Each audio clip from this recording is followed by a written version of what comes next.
Inside America's Boardrooms, the informational show for board members and corporate secretaries. Brought to you with Knowledge Partners, NASDAQ, the Center for Audit Quality, and PwC. Along with content contributors Equilar, Meridian Compensation Partners, Wilson Sonsini Goodrich and Rosati, R.R. Donnelly, and the Society of Corporate Secretaries and Governance Professionals. Welcome to this edition of Inside America's Boardrooms. I'm TK Kerstetter, CEO of Boardroom Resources, and it's my pleasure to welcome you to the show. We have a great topic today. We're going to be talking about the board's role in overseeing talent development. And I have a great guest here who has a lot of experience in that. Welcome Alan Guarino, who's the compensation chair of the Chef's Warehouse. Alan, welcome. Hi, TK, thanks. So you're in a very unique position. You serve on a public board. At the same time, you're the vice chair of Korn Ferry CEO and board practice. So you sort of look at this challenge for boards from two different seats. I do. Now, we just had a group of top investors in our investor board performance review. And it's interesting, the thing that they were worried about the most was board composition. Sure. Okay, so when you look at board composition, talk about, first of all, share a little bit about how both your responsibilities sort of make you better at either one. Okay, well, thanks for that. I think I am in a fortunate position because, at Korn Ferry, the work we do, gives us a lens across the globe at what others are doing. And so we often say that our best branding point for our firm is really all we know. Granted, we have talented partners and so on. So I think what I bring to the Chef Warehouse opportunity is that I do have the benefit of seeing best practice or not happening in various scenarios, and I can weigh in on that. Also being a student of best practice, right? So not only just learning by working with clients, but also learning by keeping an eye on what is happening in the boardroom and so on, as well as the C-suite, which I don't think you can disconnect in many ways. So I think that's part of it.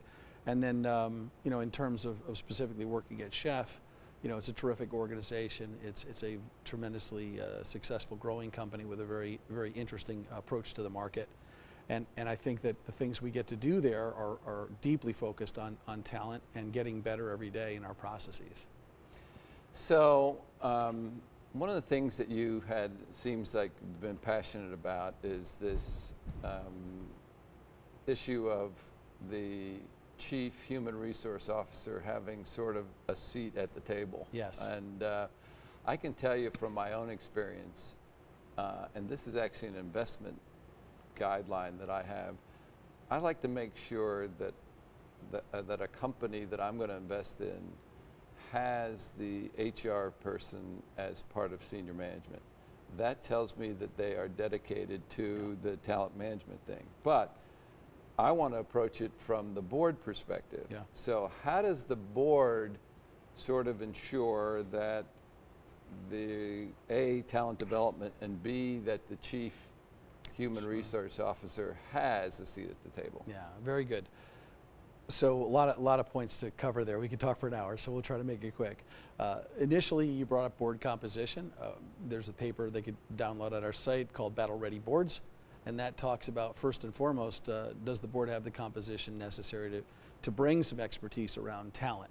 So that's important to look at. Now, when you talk about the CHRO having a seat at the table, it's a critical aspect of business. We've said for probably 50 years or more, talent is our most important resource, and we haven't walked that talk. So with the chief HR officer as a true strategic member of the C-suite, we get to a point where HR could be seen as a business. I've actually said to some CEOs recently that I'd like them to pilot this notion of relabeling the chief HR title.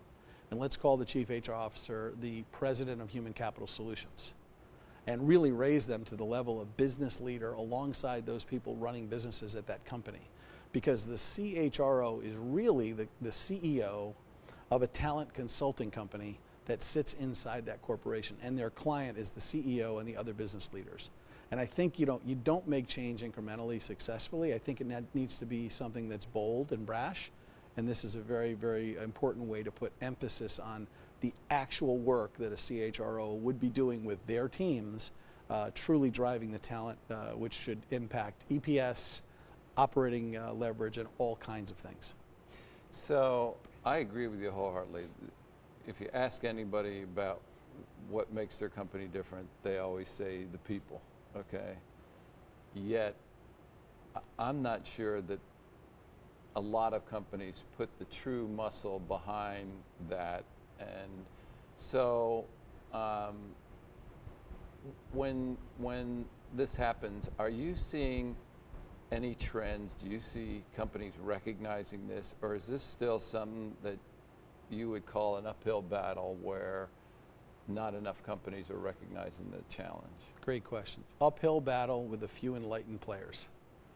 And so what that tells me is that within the next 5 years or so, it will start to become the norm. So my view here is that the early adopters will get leverage, will get an opportunity. You want to know about a company and where they put their priorities. You're absolutely right. Look at the proxy, look at who's paid as a named executive officer, and that will tell you where their head is in terms of various things. And the other thing to look at as a comp expert, is to look at their CD&A. I chair the compensation committee. Our CD&A tells you how we think about things, and of course look at how they compensate on performance shares. Performance shares will tell you what the board wants that leadership team to do to benefit shareholders. So those are good ways to get insight as to where the priority is. And then of course, yes, looking at more opaque things like, for example, how much do they spend on talent in the budget? If you look at the technology investment in the budget, rightfully so, it's hundreds of millions of dollars for mid-cap companies and billions for large-cap companies. If we could find large and mid-cap companies spending more than, let's say, 7 to 20 million a year on talent, true talent activities, not technology, but true talent-related activities, leadership development, coaching, recruitment, various programming along those lines that are designed to drive impact to the businesses and are measurable ideally against operating metrics, then we're going to start to see the return on human capital that can be possible. But you can't get a return on human capital by spending $1 million or $2 million a year on it. Well, I noticed that a lot of boards are sort of changing the name of the comp committee to incorporate the word talent or incorporate that. So I see some trends with that.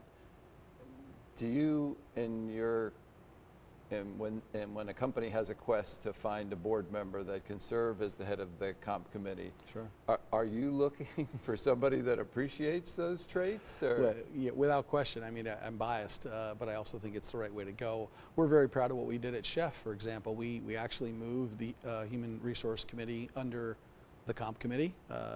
During the IPO, it was advised that it sit under Nom and Gov, and that was the right place at that time. But as the company matured, our lead director and the chair of Nom and Gov saw the benefit of it moving over to the comp committee and being relabeled Human Capital Committee. And then, of course, putting then the work in place to, over time, optimize the human capital participation in terms of strategy provided by the board, and of course, working closely with the CEO and the CHRO.